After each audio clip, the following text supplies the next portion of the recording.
नमस्ते दोस्तों, स्वागत है आपका एक बार फिर से द कहानीबाज के कहानियों में।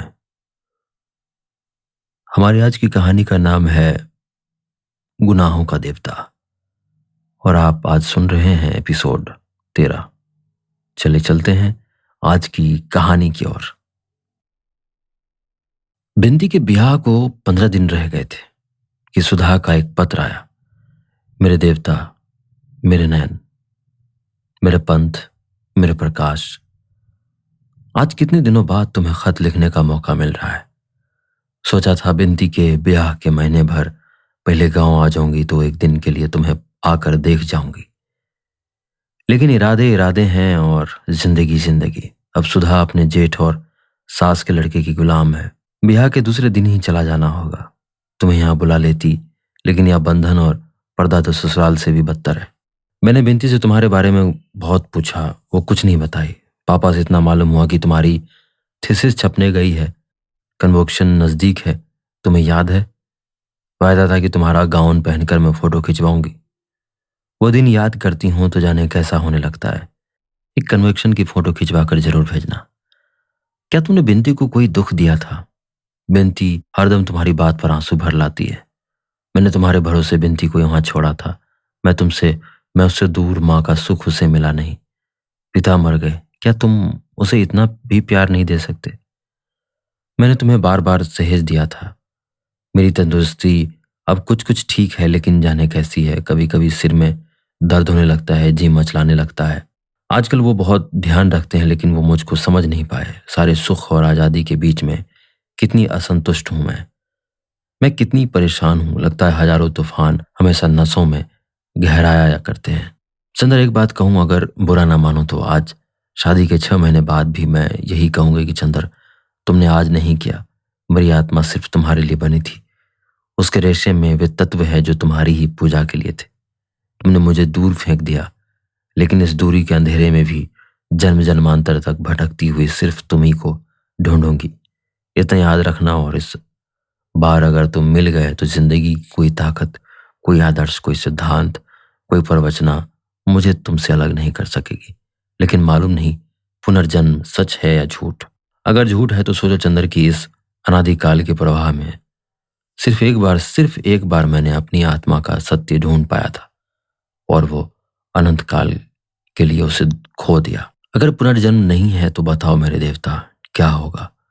करोड़ों सृष्टियां होंगी, प्रलय होंगे, और मैं अतृप्त चिंगारी की तरह असीम आकाश में तड़पती हुई अंधेरे की हर परत से टकराती रहूंगी, न जाने कब तक के लिए। ज्यों ज्यों दूरी बढ़ती जा रही है, त्यों त्यों पूजा की प्यास बढ़ती जा रही है। काश मैं सितारों के लिए फूल और सूरज की आरती से तुम्हारी पूजा कर पाती, लेकिन जानते हो मुझे क्या करना पड़ रहा है। मेरे छोटे भतीजे नीलू ने पहाड़ी चूहे पाले हैं। उनके पिंजरे के अंदर एक पहिया लगा है और ऊपर घंटियां लगी है। अगर कोई अभागा चूहा उस चक्र में उलझ जाता है तो ज्यों ज्यों छूटने के लिए वो पैर चलाता है, त्यों त्यों चक्र घूमने लगता है। घंटियां बजने लगती है। नीलू बहुत खुश होता है, लेकिन संतोष सिर्फ इतना है कि घंटियां बजती हैं तो शायद तुम उन्हें पूजा की मंदिर की घंटियां समझते होगे। लेकिन खैर, सिर्फ इतनी प्रार्थना है चंद्र कि अब थक कर जल्दी ही गिर जाऊं। मेरे भाग्य, खत का जवाब जल्दी ही देना। पम्मी अभी आई है या नहीं? चूहा थक कर बेदम होकर नीचे गिर पड़ता है। कुछ ऐसे ही चक्र में फंस गई हूं चंद्र, तुम्हारी जन्म जन्म की प्यासी सुधा। चंद्र ने खत पढ़ा और फौरन लिखा, प्रिय सुधा, तुम्हारी पत्र बहुत दिनों के बाद मिला। तुम्हारी भाषा वहां जाकर बहुत निखर गई है। मैं तो समझता हूँ कि अगर खत कहीं छुपा दिया जाए तो लोग इसे किसी रोमांटिक उपन्यास का अंश समझे, क्योंकि उपन्यासों के ही पत्र ऐसे खत लिखते हैं, वास्तविक जीवन के नहीं। खैर, मैं अच्छा हूँ, हर एक आदमी जिंदगी से समझौता कर लेता है, किंतु मैंने जिंदगी से समर्पण कराकर उसके हथियार रख लिए हैं। अब किले के बाहर से आने वाली आवाजें अच्छी नहीं लगती, ना खतों के पाने की उत्सुकता, ना जवाब लिखने का आग्रह। अगर मुझे अकेला छोड़ दो तो बहुत अच्छा होगा। मैं विनती करता हूँ, मुझे खत मत लिखना।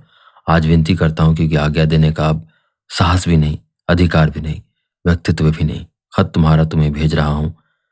कभी जिंदगी में कोई जरूरत आ पड़े तो जरूर याद करना, बस इसके अलावा कुछ नहीं। अपने में संतुष्ट, चंद्र कुमार कपूर। उसके बाद फिर वही सुनसान जिंदगी का ढर्रा। खंडहर के सन्नाटे में भूल कर आई हुई बांसुरी की आवाज की तरह सुधा का पत्र। सुधा का ध्यान आया और चला गया।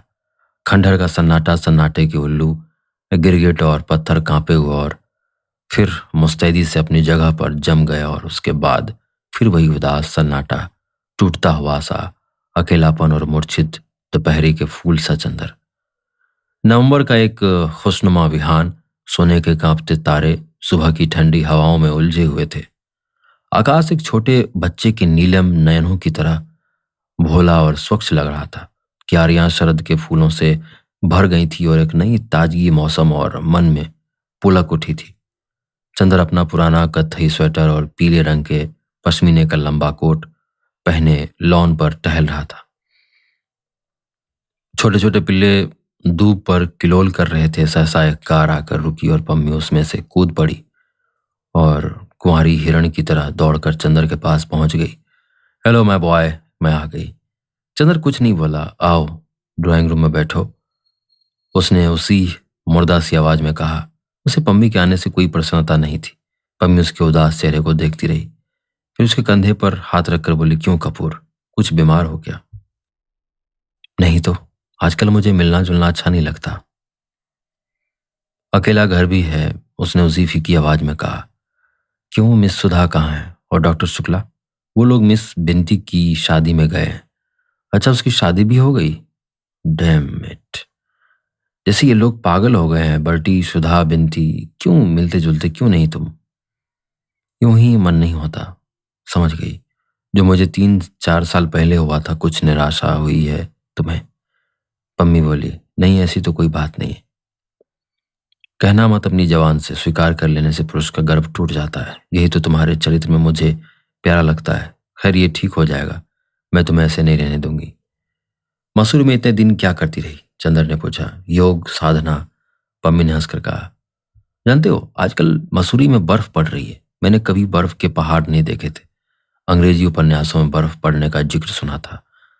सोचा देखती आऊं। क्या कपूर, तुम खत क्यों नहीं लिखते थे? मन नहीं होता था। अच्छा, बर्टी की शादी कब होगी? चंदर ने बात टालने के लिए कहा। हो भी गई, मैं आ भी नहीं पाई कि सुनते हैं कि जैनी एक दिन बर्टी को पकड़कर खींच ले गई और पादरी से बोली, अभी शादी करा दो। उसने शादी करा दी। लौटकर जेनी ने बर्टी का शिकारी सूट फाड़ डाला और अच्छा सा सूट पहना दिया। बड़े विचित्र है दोनों। एक दिन सर्दी के वक्त बर्टी स्वेटर उतारकर जेनी के कमरे में गया। तुम्हारे गुस्से के जेनी ने सिवा पतलून के सारे कपड़े उतारकर बर्टी को कमरे से बाहर निकाल दिया। मैं तो जब से आई हूँ रोज नाटक देखती हूँ। हाँ देखो, ये तो मैं भूल ही गई थी। और उसने अपनी जेब से पीतल की एक छोटी सी मूर्ति निकालकर मेज पर रखी। एक भोटिया औरत इसे बेच रही थी। मैंने इसे मांगा तो बोली, ये सिर्फ मर्दों के लिए है। मैंने पूछा क्यों? तो बोली, इसे अगर मर्द पहन ले तो उस पर किसी औरत का जादू नहीं चलता। वो औरत या तो मर जाती है या भाग जाती है या उसका ब्याह किसी दूसरे से हो जाता है। तो मैंने सोचा तुम्हारे लिए लेती चलूं। चंद्र ने देखा वो अवलोकितेश्वर की महायानी मूर्ति थी। उसने हंसकर उसे ले लिया और फिर बोला, और क्या लाई अपने लिए? अपने लिए एक नया रहस्य लाई हूं। क्या? इधर देखो मेरी ओर, मैं सुंदर लगती हूँ। चंद्र ने देखा।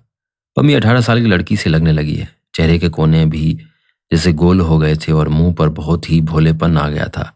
आंखों में कुंवारापन आ गया था। चेहरे पर सोना और केसर, चंपा, हर श्रृंगार घुल मिल गए थे। सचमुच पम्मी लगता है जैसे कुमार लौट आया है तुम पर। तो परियों के कूंज से अपना बचपन फिर चुरा लाई क्या? नहीं कपूर, यही तो रहस्य लाई हूं, हमेशा सुंदर बने रहने का। और परियों के कुंजों से नहीं, गुनाहों के कुंजों से। मैंने हिमालय की छां में एक नया संगीत सुना कपूर। मांसलता का संगीत मसूरी के समाज में घुल मिल गई और मादक अनुभूतियां बटोरती रही बिना किसी पश्चाताप के। और मैंने देखा कि दिनों दिन निखरती जा रही हूं। कपूर, सेक्स इतना बुरा नहीं जितना मैं समझती थी। तुम्हारी क्या राय? हाँ, मैं देख रहा हूँ सेक्स लोगों को उतना बुरा नहीं लगता जितना मैं समझता था। नहीं चंदर, सिर्फ इतना ही नहीं। अच्छा मान लो जैसे तुम आजकल उदास हो और तुम्हारा सिर इस तरह अपनी गोद में रख लूं तो कुछ संतोष नहीं होगा तुम्हें? और पम्मी ने चंदर का सिर सचमुच अपने श्वासानंदुलित वक्ष से चिपका लिया। चंदर झल्लाकर अलग हट गया। कैसी अजीब लड़की है। थोड़ी देर चुप बैठा रहा, फिर बोला, क्यों पम्मी, तुम एक लड़की हो, मैं तुम्ही से पूछता हूँ, क्या लड़कियों के प्रेम में सेक्स अनिवार्य है? हाँ, पम्मी ने स्पष्ट स्वरों में जोर देकर कहा। लेकिन पम्मी, मैं तुमसे नाम तो नहीं बताऊंगा, लेकिन एक लड़की है जिसको मैंने प्यार किया, लेकिन शायद वो मुझसे शादी नहीं कर पाएगी। मेरे उसके कोई शारीरिक संबंध नहीं है। क्या तुम इसे प्यार नहीं कहोगी? कुछ दिन बाद जब उसकी शादी हो जाए तब पूछना, तुम्हारा सारा प्रेम मर जाएगा। पहले मैं भी तुमसे कहती थी, पुरुष और नारी के संबंधों में एक अंतर जरूरी है। अब लगता है ये सब एक भुलावा है, अपने से पम्मी ने कहा। लेकिन दूसरी बात तो सुनो, उसी की एक सखी है, वो जानती है कि मैं उसकी सखी को प्यार करता हूँ। उसे नहीं कर सकता। कहीं सेक्स की तृप्ति का सवाल नहीं, फिर भी वो मुझे प्यार करती है। इसे तुम क्या कहोगे? चंद्र ने पूछा। ये और दूसरे ढंग की परिस्थिति है। देखो कपूर, तुमने हिप्नोटिज्म के बारे में नहीं पढ़ा। ऐसा होता है कि अगर कोई हिप्नोटिस्ट एक लड़की को हिप्नोटाइज कर रहा है और बगल में एक दूसरी लड़की बैठी हो जो चुपचाप ये देख रही है, तो वातावरण के प्रभाव से अक्सर ऐसा देखा जाता है कि वो भी हिप्नोटाइज हो जाती है। लेकिन वो एक क्षणिक मानसिक मोर्छा होती है जो टूट जाती है, पम्मी ने कहा। चंद्र को लगा जैसे बहुत कुछ सुलझ गया। एक क्षण में उसके मन का बहुत सा भार उतर गया। पम्मी मुझे तुम एक लड़की मिली जो साफ बातें करती हो और एक शुद्ध तर्क और बुद्धि के धरातल से। बस मैं आजकल बुद्धि का उपासक हूँ। भगवान से चिढ़ है। बुद्धि और शरीर बस यही दो आदमी के मूल तत्व है। हृदय तो दोनों के अंतः संघर्ष की उलझन का नाम है। पम्मी ने कहा और सहसा घड़ी देखते हुए बोली, 9 बज रहे हैं, चलो 9:30 से मोटनी है, आओ देखाएं। मुझे कॉलेज जाना है, मैं जाऊंगा नहीं कहीं। आज इतवार है प्रोफेसर कपूर। पम्मी चंद्र को उठाकर बोली, मैं तुम्हें उदास नहीं होने दूंगी मेरे मीठे सपने। तुमने भी मुझे इस उदासी से, इंद्रजाल से छुड़ाया था, याद है ना? और चंद्र के माथे पर अपने गर्म मुलायम होंठ रख दिए। माथे पर पम्मी के होंठ की गुलाबी आग चंद्र की नसों को गुदगुदा गई। वो क्षण भर के लिए अपने को भूल गया। पम्मी की रेशमी फ्रॉक के गुदगुदाते हुए स्पर्श उसके वक्ष की अलवह गरमाई और उसके स्पर्श को जादू में खो गया। उसके अंग अंग में सुबह की शबनम ढलकने लगी। पम्मी उसके बालों को उंगलियों से सुलझाती रही। फिर कपूर के गाल थपथपाकर बोली, चलो। कपूर जाकर बैठ गया। तुम ड्राइव करो, पम्मी बोली। चंद्र ड्राइव करने लगा और पम्मी कभी उसके कॉलर, कभी उसके बाल, कभी उसके होंठों से खेलती रही। 7 चांद की रानी ने आखिर अपनी निगाहों के जादू से सन्नाटे के प्रेत को जीत लिया। स्पर्शों के सुकुमार रेशमी तारों ने नगर की आग को शबनम से सींच दिया। उबड़ खाबड़ खंडहर को अंगों के गुलाब की पंखुड़ियों से ढक दिया और पीड़ा के अंधियारे को सीपिया पलकों से झरने वाली दुधिया चांदी से धो दिया। एक संगीत की लय थी जिसमें स्वर्ग भ्रष्ट देवता खो गया। संगीत की लय थी या उद्दाम यौवन का भरा हुआ ज्वार था जो चंद्र को एक मासूम फूल की तरह बहा ले गया। जहां पूजा दीप बुझ गया था, वहां तरुणाई की सांस की इंद्रधनुष समा झिलमिला उठी थी। जहां मूल मुरझाकर धूल में मिल गए थे, वहां पुखराजी स्पर्शों के सुकुमार हर सिंगार झर पड़े। आकाश के चांदी के लिए जिंदगी के आंगन में मचलता हुआ कन्हैया थाली के प्रतिबिंब में ही भूल गया। चंद्र की शामें पम्मी के अदमय रूप की छां में मुस्कुरा उठी। ठीक 4 बजे पम्मी आती, कार पर चंद्र को ले जाती और चंद्र 8 बजे लौटता। प्यार के बिना कितने महीने कट गए। पम्मी के बिना एक शाम नहीं बीत पाती। लेकिन अब भी चंद्र ने अपने को इतना दूर रखा था कि कभी पम्मी के होठों के गुलाबों ने चंद्र के होठों के मूंगे से बातें भी नहीं की थी। एक दिन रात को जब वो लौटा तो देखा कि अपनी कार आ गई है। उसका मन फूल उठा, जैसे कोई अनाथ भटका हुआ बच्चा अपने संरक्षक की गोद के लिए तड़प उठता है। वैसे ही वो पिछले 1.5 महीने से डॉक्टर साहब के लिए तरस गया था। जहां इस वक्त उसके जीवन में सिर्फ नशा और नीरसता थी, वहीं हृदय के एक कोने में सिर्फ एक सुकुमार भावना शेष रह गई थी। वो थी डॉक्टर शुक्ला के प्रति। वो भावना कृतज्ञता की भावना नहीं थी। डॉक्टर शुक्ला इतने दूर नहीं थे। अब वो उनके प्रति कृतज्ञ हो। इतने बड़े हो जाने पर भी वो जब कभी डॉक्टर को देखता था तो लगता था जैसे कोई नन्हा बच्चा अपने अभिभावक की गोद में आकर निश्चिंत हो जाता हो। उसने पास आकर देखा, डॉक्टर साहब बरामदे में टहल रहे थे। चंद्र दौड़कर उनके पांव पर गिर गया। डॉक्टर साहब ने उसे उठाकर गले से लगा लिया और बड़े प्यार से उसकी पीठ पर हाथ फेरते हुए बोले, कन्वेक्शन हो गया, डिग्री जीत लाए। जी हाँ, बड़ी विनम्रता से चंदर ने कहा। बहुत ठीक, अब डी.लिट की तैयारी करो, तुम्हें जल्दी ही सेंट्रल गवर्नमेंट में जाना है। डॉक्टर साहब बोले, मैं तो 15 जनवरी को दिल्ली जा रहा हूँ, कम से कम साल भर के लिए। इतनी जल्दी? ऑफर कब आया? चंदर ने अचरज से पूछा। मैं उन दिनों दिल्ली गया था ना, तभी एजुकेशन मिनिस्टर से बात हुई थी। डॉक्टर साहब ने चंदर को देखते हुए कहा, अरे तुम कुछ दुबले हो रहे हो, क्यों महाराज ने ठीक से काम नहीं किया? नहीं नहीं, चंदर हंसकर बोला, बिंती की शादी ठीक ठाक हो गई। बिंती की शादी? डॉक्टर साहब ने सिर झुकाए हुए टहलते हुए एक बड़ी फीकी हंसी हंसकर कहा, बिंती और तुम्हारी बुआ जी दोनों अंदर हैं। अंदर हैं? चंदर को यह रहस्य कुछ समझ में ही नहीं आता था। इतनी जल्दी बिंती लौट आई? बिंती गई ही कहाँ? डॉक्टर साहब ने बहुत चुपचाप सिर झुकाकर कहा और बहुत करुण उदासी उनके मुंह पर छा गई। वो बेचैनी से बरामदे में टहलने लगे। चंदर का साहस नहीं हुआ कि कुछ पूछने का। कुछ अमंगल अवश्य हुआ है। वो अंदर गया।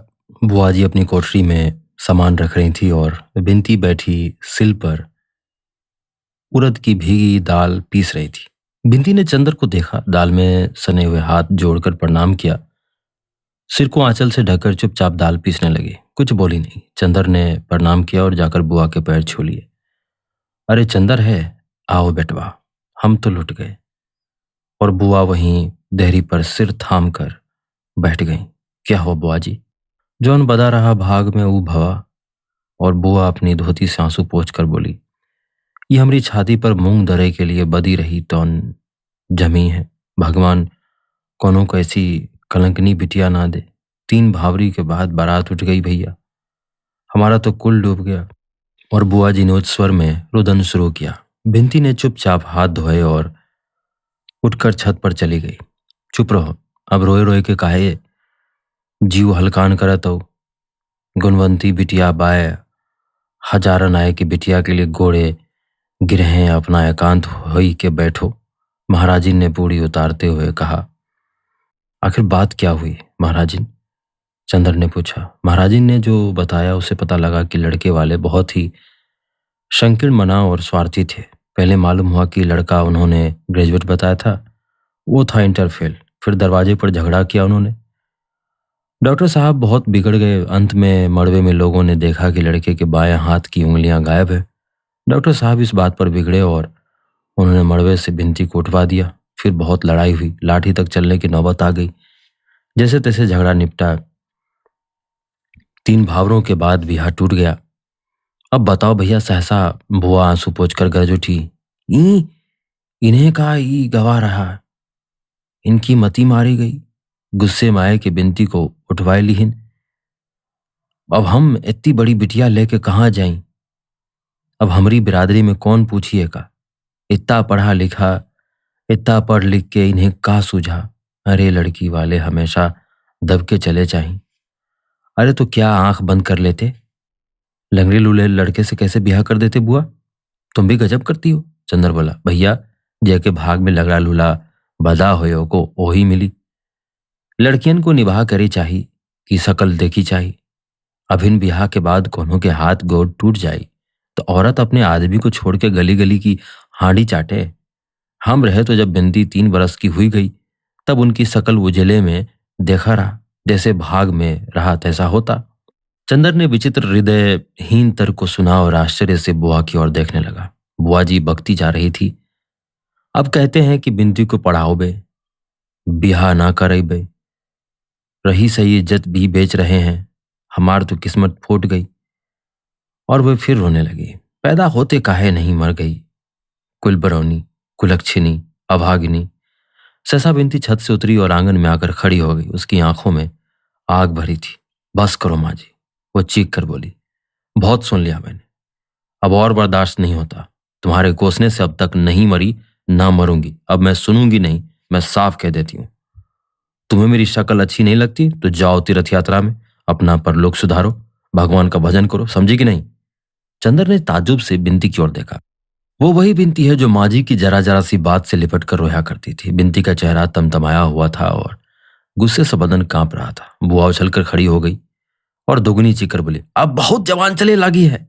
कौन है तोर जेके बल परी चमक दिखावत है। हम काट के धर देबे तो के बताए देत है। मुझौसी ऐसी ना होती तो काहे ही दिन देखे पड़त। उन्हें तो खाए गई, हमों को खाए ले। अपना मुंह पीट कर बुआ बोले, तुम इतनी मीठी नहीं हो माँ जी कि तुम्हें खा लूं। बिंती ने और तड़प कर जवाब दिया। चंदर स्तब्ध हो गया। ये बिंती पागल हो गई है, अपनी माँ को क्या कह रही है। छी बिंती, पागल हो गई हो क्या? चलो उधर। चंदर ने डांट कर कहा। चुप रहो चंदर, हम भी आदमी हैं। हमने जितना बर्दाश्त किया है हम ही जानते हैं। हम क्यों बर्दाश्त करें? और तुमसे क्या मतलब? तुम कौन होते हो हमारे बीच में बोलने वाले? क्या है ये सब? तुम लोग सब पागल हो गए हो क्या? बिंती, ये क्या कर रहा है? बिंती, ये क्या हो रहा है? सहसा डॉक्टर साहब ने आकर कहा। बिंती दौड़कर डॉक्टर साहब से लिपट गई और रोकर बोली, मामा जी मुझे दीदी के पास भेज दीजिए, मैं यहाँ नहीं रहूंगी। अच्छा बेटी, अच्छा।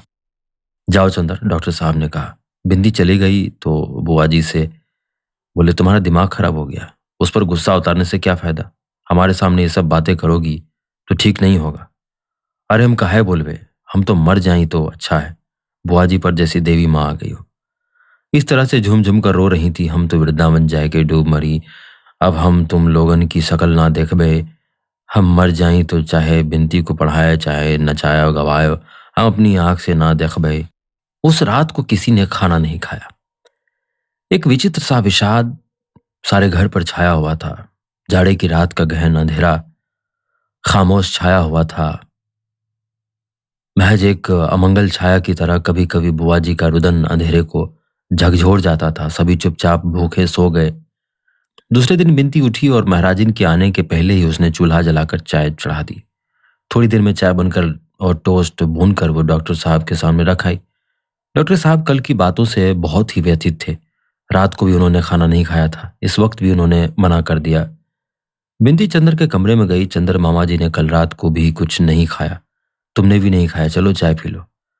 चंदर ने भी मना किया तो बिंती बोली, तुम पी लोगे तो मामा जी भी शायद पी ले। चंदर चुपचाप गया। बिंती थोड़ी देर में गई तो देखा दोनों चाय पी रहे हैं। वो आकर मेवा निकालने लगे। चाय पीते पीते डॉक्टर साहब ने कहा, चंदर ये पासबुक लो, 500 निकाल लो और 2000 का हिसाब अलग करवा दो। अच्छा देखो, मैं तो चला जाऊंगा दिल्ली। बिंती को शाहजहांपुर भेजना ठीक नहीं है। वहां 4 रिश्तेदार हैं, 20 तरह की बातें होंगी, लेकिन मैं चाहता हूं अब आगे जब तक ये चाहे पढ़े, अगर कहो तो यहाँ छोड़ जाऊं, तुम पढ़ाते रहना। बिंती आ गई और तस्तरी में भुना मेवा रखकर उसमें नमक मिला रही थी। चंदर ने एक स्लाइस उठाई और उस पर नमक लगाते हुए बोला, वैसे आप यहाँ छोड़ जाएं तो कोई बात नहीं है, लेकिन अकेले घर में अच्छा नहीं लगता। 2-1 रोज की बात दूसरी होती है, एकदम से साल भर के लिए आप समझ लें। हाँ बेटा, कहते तो तुम ठीक हो। अच्छा, कॉलेज के हॉस्टल में अगर रख दिए जाएं? डॉक्टर साहब ने पूछा। मैं लड़कियों को हॉस्टल में रखना ठीक नहीं समझता हूँ, चंदर बोला। घर के वातावरण और वहाँ के वातावरण में बहुत अंतर होता है। हाँ, ये भी ठीक है। अच्छा, तो इस साल मैं इसे दिल्ली लिए जा रहा हूँ, अगले साल देखा जाएगा। चंदर, इस महीने भर में मेरा सारा विश्वास हिल गया। सुधा का विवाह कितनी अच्छी जगह किया गया, मगर सुधा पीली पड़ गई है। कितना दुख हुआ देखकर। और बिंती के साथ ये हुआ। सचमुच ये जाति विवाह सभी परंपराएं बहुत ही बुरी है, बुरी तरह सड़ गई हैं। उन्हें तो काट फेंकना चाहिए। मेरा तो वैसे इस अनुभव के बाद सारा आदर्श ही बदल गया। चंद्र बहुत अचरज से डॉक्टर साहब की ओर देखने लगा। यही जगह थी। इसी तरह बैठकर डॉक्टर साहब ने जाति, बिरादरी, विवाह आदि सामाजिक परंपराओं की कितनी प्रशंसा की थी। जिंदगी की लहरों ने हर एक को 10 महीने में कहां से कहां लाकर पटक दिया है। डॉक्टर साहब कहते गए, हम लोग जिंदगी से दूर रहकर सोचते हैं कि हमारी सामाजिक संस्थाएं स्वर्ग हैं। ये तो जब उनमें धंसो तब उनकी गंदगी मालूम होती है।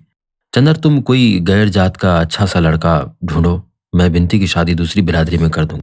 बिंती जो और चाय ला रही थी फौरन बड़े दृढ़ स्वर में बोली, मामा जी आप जहर दे दीजिए, लेकिन मैं शादी नहीं करूंगी। क्या आपको मेरी दृढ़ता पर विश्वास नहीं? क्यों नहीं बेटी? अच्छा, जब तक तेरी इच्छा हो पढ़। दूसरे दिन डॉक्टर साहब ने बुआ जी को बुलाया और रुपये दे दिए। लो, ये 500 पहले खर्चे के हैं और 2000 में से तुम्हें धीरे धीरे मिलता रहेगा। 2-3 दिन के अंदर बुआ ने जाने की सारी तैयारी कर ली, लेकिन 3 दिन तक उनके आंसू थमे नहीं। बिंती चुप थी, वो भी कुछ नहीं बोली। चौथे दिन जब वो सामान मोटर पर रखवा चुकी थी तो उन्होंने चंदर से बिंती को बुलाया। बिनती आई तो उन्होंने उसे गले से लगा लिया और बेहद रोई, लेकिन डॉक्टर साहब को देखते ही फिर बोली उठी, हमी लड़की का दिमाग तुम ही बिगाड़े हो। दुनिया में भाइयों अपना नहीं होत, अपनी लड़की को बिया दियो। हमरी लड़की। फिर बिनती को चिपट कर रोने लगी। चंदर चुपचाप खड़ा सोच रहा था। अभी तक बिनती खराब थी, अब डॉक्टर साहब खराब हो गए। बुआ ने रुपये संभाल कर रख ली और मोटर पर बैठ गई। समस्त लांछनों के बावजूद डॉक्टर साहब उन्हें पहुंचाने स्टेशन तक गए। बिनती बहुत ही चुप सी हो गई थी। वो किसी से कुछ नहीं बोलती और चुपचाप काम क्या करती थी। जब काम से फुर्सत पा लेती तो सुधा के कमरे में जाकर लेट जाती और जाने क्या सोचा करती।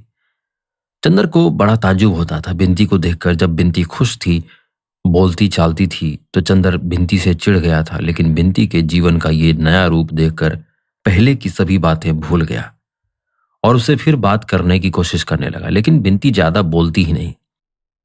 एक दिन दोपहर को चंदर यूनिवर्सिटी से लौट कर आया और उसने रेडियो खोल दिया। बिनती एक तस्तरी में अमरूद काट कर ले आई और रख कर जाने लगी। सुनो बिनती, क्या तुमने मुझे माफ नहीं किया? मैं कितना व्यथित हूं बिनती। अगर तुमको भूल से कुछ कह दिया तो तुम उसका इतना बुरा मान गई कि 2-3 महीने बाद भी नहीं भूली। नहीं, बुरा मानने की क्या बात है चंदर, बिनती एक फीकी हंसी हंसकर बोली। आखिर नारी का भी एक स्वाभिमान है। मुझे माँ बचपन से कुचलती रही, मैंने तुम्हें दीदी से बढ़कर माना, तुम भी ठोकरे लगाने से बाज नहीं आए, फिर भी मैं सब सहती गई। उस दिन जब मंडप के नीचे मामा जी ने जबरदस्ती हाथ पकड़कर खड़ा कर दिया तो मुझे उसी क्षण लगा कि मुझ में भी कुछ सत्व है। मैं इसीलिए नहीं बनी हूं कि दुनिया मुझे कुचलती ही रहे। अब मैं विरोध करना, विद्रोह करना भी सीख गई हूं। जिंदगी में स्नेह की जगह है, लेकिन स्वाभिमान भी कोई चीज है, और तुम्हें अपनी जिंदगी में किसी की जरूरत भी तो नहीं है, कहकर बिनती धीरे धीरे चली गई। अपमान से चंदर का चेहरा काला पड़ गया। उसने रेडियो बंद कर दिया और तस्तरी उठाकर नीचे रख दी और बिना कपड़े बदले पम्मी के यहाँ चल दिया। मनुष्य का एक स्वभाव होता है, जब वो दूसरे पर दया करता है तो वो चाहता है कि याचक पूरी तरह विनम्र होकर उसे स्वीकार करे। अगर याचक दान लेने में कहीं भी स्वाभिमान दिखलाता है तो आदमी अपनी दान वृत्ति और दया भाव भूलकर निशंता से उसके स्वाभिमान को कुचलने में व्यस्त हो जाता है। आज हफ्तों के बाद चंदर के मन में बिनती के लिए कुछ स्नेह, कुछ दया जागी थी। बिनती को उदास मौन देखकर, लेकिन बिनती के इस स्वाभिमान भरे उत्तर ने फिर उसके मन का सोया हुआ सांप जगा दिया था। वो इस स्वाभिमान को तोड़कर रहेगा, उसने सोचा। पम्मी के यहाँ पहुंचा तो अभी धूप थी। जैनी कहीं गई थी। बर्डी अपने तोते को कुछ खिला रहा था। कपूर को देखते ही हंसकर अभिवादन किया और बोला, पम्मी अंदर है। वो सीधा अंदर चला गया। पम्मी अपने शयन कक्ष में बैठी हुई थी। कमरे में लंबी लंबी खिड़कियां थी जिनमें लकड़ी के चौखटों में रंग बिरंगे शीशे लगे हुए थे। खिड़कियां बंद थी और सूरज की किरणें इन शीशों पर पड़ रही थी और पम्मी पर सातों रंग की छायाएं खेल रही थी। वो झुकी हुई सोफे पर अधलेटी कोई किताब पढ़ रही थी। चंदर ने पीछे से जाकर उसकी आंखें बंद कर ली और बगल में बैठ गया। कपूर अपनी सुकुमार उंगलियों से चंदर के हाथ को आंखों पर से हटाते हुए पम्मी बोली और पलकों में बेहद नशा भरकर सोंजूही की मुस्कान बिखेर कर चंदर को देखने लगी। चंदर ने देखा वो ब्राउनिंग की कविता पढ़ रही थी। वो पास बैठ गया। पम्मी ने उसे अपने वक्ष पर खींच लिया और उसके बालों से खेलने लगी। चंदर थोड़ी देर चुप लेटा रहा, फिर पम्मी के गुलाब होठों पर उंगलियां रखकर बोला, पम्मी, तुम्हारे वक्ष पर सिर रखकर मैं जाने क्यों सब कुछ भूल जाता हूं। पम्मी, दुनिया वासना से इतना घबराती क्यों है?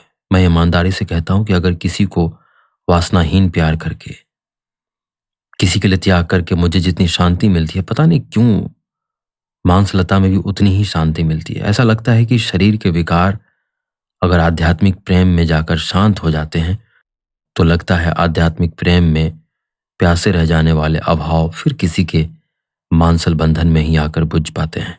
कितना सुख है तुम्हारी ममता में। चंदर के होठों को अपनी उंगलियों से दबाती हुई पम्मी बोली, चरम शांति के क्षणों को अनुभव क्या करो, बोलते क्यों? चंदर चुप हो गया, चुपचाप लेट रहा। पम्मी की केसर श्वासें उसके माथे को रह रहकर चूम रही थी और चंदर के गालों को पम्मी के वक्ष में धड़कता हुआ संगीत गुदगुदा रहा था। चंदर का एक हाथ पम्मी के गले में पड़ी इमिटेशन हीरे की माला से खेलने लगा। सारस के पंखों से भी ज्यादा मुलायम सुकुमार गर्दन से छूटने पर उंगलियां लाजवंती की पत्तियों की तरह सकुचा जाती थी। माला खोल ली और उसे उतारकर अपने हाथ में ले लिया। पम्मी ने माला लेने के लिए हाथ बढ़ाया ही था कि गले के बटन टच से टूट गए। बर्फानी चांदनी उफन कर छलक पड़ी। चंदर को लगा उसके गालों के नीचे बिजलियों के फूल सिहर उठे हैं और एक मदमाता नशा टूटते हुए सितारों की तरह उसके शरीर को चीरता हुआ निकल गया। वो कांप उठा, सचमुच कांप उठा। नशे में चूर वो उठकर बैठ गया और उसने पम्मी को अपने गोद में डाल लिया। पम्मी अनंग के धनुष की प्रत्यंशा की तरह दोहरी होकर उसकी गोद में पड़ रही। तरुणाई का चांद टूट कर दो दो टुकड़े हो गया था और वासना की तूफान ने झिने बादल भी हटा दिए थे। जहरीली चांदनी ने नागिन बनकर चंदर को लपेट लिया। चंदर ने पागल होकर पम्मी को अपने बाहों में कस लिया। इतनी प्यास से लगा कि पम्मी का दीपशिखा सा तन चंदर के तन में समा जाएगा। पम्मी निश्चेष्ट आंखें बंद किए थी, लेकिन उसके गालों पर जाने क्या खिल उठा था। चंदर के गले में उसने मृणाल सी बाहें डाल दी थी। चंदर ने पम्मी के होठों को जैसे अपने होठों में समेट लेना चाहा। इतनी आग, नशा। ठाए सहसा बाहर बंदूक की आवाज हुई। चंदर चौंक उठा। उसने अपने बाहुपास ढीले कर दिए, लेकिन पम्मी उसके गले में बाहें डाले बेहोश पड़ी थी। चंदर ने क्षण भर पम्मी के भरपूर रूप यौवन को आंखों से पी लेना चाहा। पम्मी ने अपनी बाहें हटा ली और नशे में मखमूर सी चंदर की गोद से एक और लुढ़क गई। उसे अपने तन बदन का होश नहीं था। चंदर ने उसके वस्त्र ठीक किए और फिर झुककर उसकी नशे में चूर पलकें चूम ली। ठाए बंदूक की दूसरी आवाज हुई। चंदर घबरा कर उठा। ये क्या है पम्मी? होगा कुछ, जाओ मत। अलसाई हुई नशीली आवाज में पम्मी ने कहा और उसे फिर खींच कर बैठा लिया और फिर बाहों में उसे समेटकर उसका माथा चूम लिया। ठाए फिर तीसरी आवाज हुई। चंदर उठ खड़ा हुआ और जल्दी से बाहर दौड़ गया। देखा बर्टी की बंदूक बरामदे में पड़ी है और वो पिंजरे के पास मरे हुए तोते का पंख पकड़कर उठाए हुए है। उसके घावों से बर्टी के पतलून पर खून चू रहा था। चंदर को देखते ही बर्टी हंस पड़ा। देखा, 3 गोली में से बिल्कुल मार डाला। वो तो सिर्फ एक ही लगी वरना। और पंख पकड़कर तोते की लाश को झुलाने लगा। छी, फेंको उसे, हत्यारे कहीं के। मार क्यों डाला इसे? चंदर ने कहा। तुमसे मतलब? तुम कौन होते हो पूछने वाले?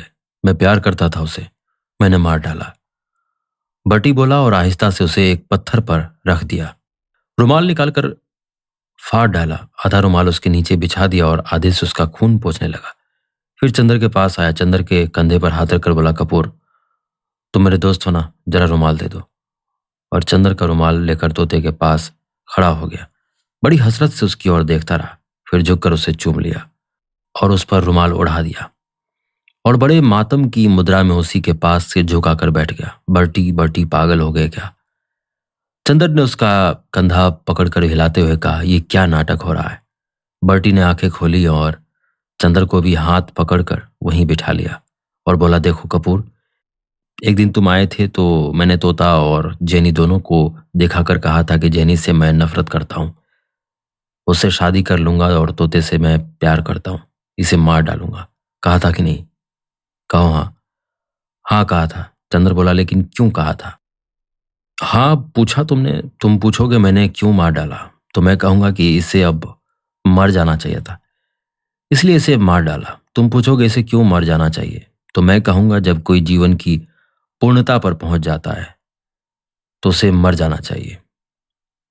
अगर वो अपनी जिंदगी का लक्ष्य पूरा कर चुका और नहीं मरता तो ये उसका अन्याय है। वो अपनी जिंदगी का लक्ष्य पूरा कर चुका था फिर भी नहीं मरता था। मैं इसे प्यार करता था लेकिन ये अन्याय नहीं सह सकता था, अतः मैंने इसे मार डाला। अच्छा, तो तुम्हारे तोते की भी जिंदगी का कोई लक्ष्य था? हर एक की जिंदगी का लक्ष्य होता है और वो लक्ष्य होता है सत्य को, चरम सत्य को जान जाना। वो सत्य जान लेने के बाद आदमी अगर जिंदा रहता है तो उसकी ये असीम बेहाई है। मैंने इसे वो सत्य सिखा दिया, फिर भी ये नहीं मरा तो मैंने मार डाला। फिर तुम पूछोगे कि वो चरम सत्य क्या है? वो सत्य है कि मौत आदमी के शरीर की हत्या करती है और आदमी की हत्या गला घोंट देती है। मसलन तुम अगर किसी औरत के पास जा रहे हो या किसी औरत के पास से आ रहे हो और संभव है उसने तुम्हारी आत्मा की हत्या कर डाली हो, अब तुम जल्दी ही पूरे पागल हो जाओगे। चंदर ने कहा और फिर वो पम्मी के पास लौट गया। पम्मी उसी तरह मदहोश लेटी थी। उसने जाते ही फिर बाहें फैलाकर चंदर को समेट लिया और चंदर उसके वक्ष की रेशमी गरमाई में डूब गया। जब वो लौटा तो बर्टी हाथ में खुरपा लिए एक गड्ढा बंद कर रहा था। सुनो कपूर, यहाँ मैंने उसे गाड़ दिया, ये उसकी समाधि, और देखो आते जाते यहाँ सिर झुका देना। वो बेचारा जीवन का सत्य जान चुका है। समझ लो वो सेंट पैरेट संत सुखदेव हो गया। अच्छा अच्छा। चंदर सिर झुकाकर हंसते हुए आगे बढ़ा। सुनो, रोको कपूर। फिर बल्टी ने पुकारा और पास आकर चंदर के कंधे पर हाथ रखकर बोला, कपूर, तुम मानते हो कि नहीं कि पहले मैं एक असाधारण आदमी था? अब भी हो? अब भी हो? चंदर हंसते हुए बोला, नहीं, अब मैं असाधारण नहीं हूं कपूर। देखो तुम्हें आज रहस्य बताऊं। वही आदमी असाधारण होता है जो किसी परिस्थिति में किसी भी तथ्य को स्वीकार नहीं करता, उनका निषेध करता चलता है। जब वो किसी को भी स्वीकार कर लेता है तब वो पराजित हो जाता है। मैं तो कहूंगा असाधारण आदमी बनने के लिए सत्य को भी स्वीकार नहीं करना चाहिए। क्या मतलब बल्टी? तुम तो दर्शन की भाषा में बोल रहे हो। मैं अर्थशास्त्र का विद्यार्थी हूं भाई, चंदर ने कौतूहल से कहा। हमारी आज की कहानी में बस इतना ही। मैं आशा करता हूं आपको यह कहानी पसंद आ रही होगी। अगर आपको ये कहानी पसंद आ रही है तो कमेंट में जरूर बताएं और इसी तरह बने रहिए हमारे साथ और सुनते रहिए द कहानीबाज। धन्यवाद।